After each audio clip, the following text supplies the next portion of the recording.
Assalamualaikum warahmatullahi wabarakatuh. Kali ini saya akan membahas DM dari teman saya di Instagram.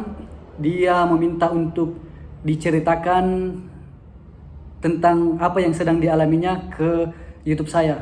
Ya, dan kalian juga kalau mau curhat tapi identitas kalian akan disembunyikan, silakan DM ke Instagram @irwandifahrudin. Bisa. Kalau misalnya kalian punya masalah dan solusinya bagaimana dan kalian ingin memberikan sebuah motivasi atau pelajaran untuk para orang-orang di luar sana tentang apa yang sedang kalian alami. Seperti teman saya ini, dia DM, dia bilang bahwa saat ini dia punya cicilan per bulan itu sebanyak 3 juta.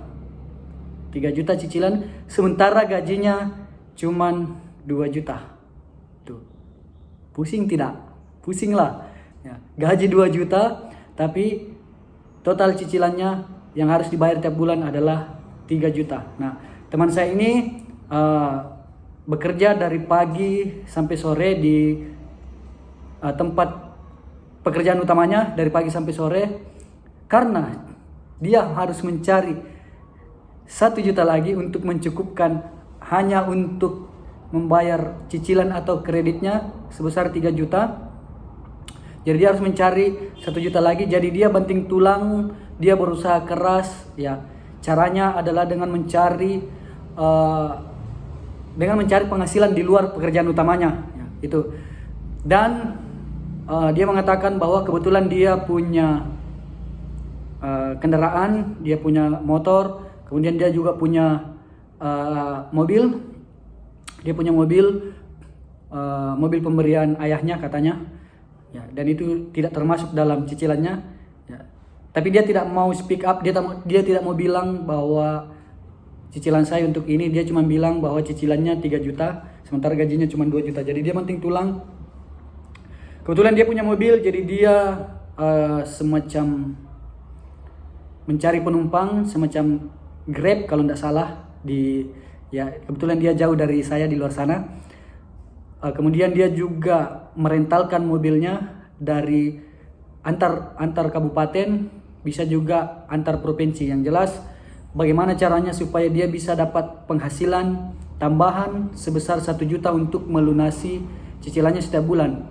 Dan bukan cuman 1 juta, bukan cuma 3 juta yang dia harus cari, tapi lebih dari itu. Kenapa? Karena cicilan 3 juta, gaji 2 juta. Ya, kalau dia cuma mencari penghasilan 3 juta, ya untuk hidup mana itu. Ya. Dalam mengelola keuangan memang agak-agak sulit. Kalau saya pribadi sendiri masih kesulitan dalam mengelola keuangan, ya. Saya pribadi sendiri. Jadi ini saya bukan untuk menjelaskan tentang ilmu finansial, tidak. Tapi saya hanya menyampaikan cerita dari teman saya. Ya. Saya ingin hal seperti itu tidak terjadi kepada penonton-penonton saya, ataupun kalaupun terjadi, nah inilah caranya. Inilah caranya dari apa yang dilakukan oleh teman saya tersebut. Jadi dia setiap hari itu dia berusaha keras. Setiap pulang dari kantornya, dia mencari pelanggan melalui mobilnya. Kemudian itu sore ya, sampai malam. Kemudian dia juga kadang juga dia terlibat dalam usaha jual beli dengan salah seorang temannya katanya. Ya, dia ikut bantu-bantu di situ dan dia dapat penghasilan dari situ. Tuh, jadi dia bantu dia bantu jualan lah. Ya, itu. Dia apa istilahnya, kerjasama jualan dengan salah seorang rekannya di luar sana. Itu penghasilan keduanya. Penghasilan ketiga. Penghasilan pertama gaji 2 juta. Penghasilan kedua dia menyewakan mobilnya. Kemudian penghasilan ketiga dia jual beli. Dan ternyata penghasilan keempat masih ada. Dia juga terlibat sebagai kurir. Ya, kurir apa namanya? Kurir pribadi. Ya, bukan kurir dalam sebuah perusahaan. Jadi dia pribadi ngurir menggunakan motor. Kalau barangnya kebanyakan dia menggunakan mobil itu. Jadi dia sambil misalnya sambil menunggu penumpang, kemudian tiba-tiba ada pesanan untuk suruh beli makanan, ya dia laksanakan itu gitu untuk mencukupi ini kehidupannya sehari-hari ya. Apalagi dia juga perantau, itu jauh dari kampung halaman, jadi dia tinggal seorang diri di kampung orang, dan dia juga harus bisa hidup. Tapi beruntungnya, menurutnya beruntungnya dia tinggal di sebuah rumah yang bukan sewaan. Jadi katanya di sana ada rumah keluarga yang tidak kepake. Kebetulan juga dia bekerja, tempat kerjanya tidak jauh dari rumah tersebut, jadi dia disuruh tinggal oleh keluarganya di situ. Ya, aman ya dari segi sewa kos-kosan, sewa rumah aman. Ya dia aman. Dia cuman mencari uang makan, uang listrik, uang air, kemudian uang wifi kalau ada, bensin mobil, motor, kemudian juga cicilannya gitu.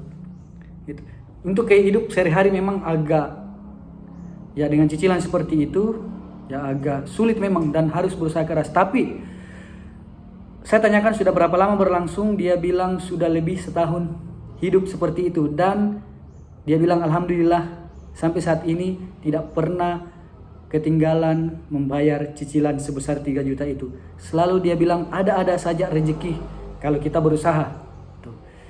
Berusaha ya tentu 4 penghasilan ini pokoknya dia kerja keras.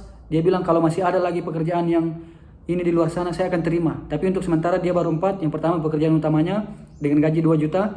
Kemudian dia menyewakan mobilnya. Dia Grab, ya Grab kalau tidak salah di sana. Kemudian yang keempat dia membantu temannya untuk jual beli.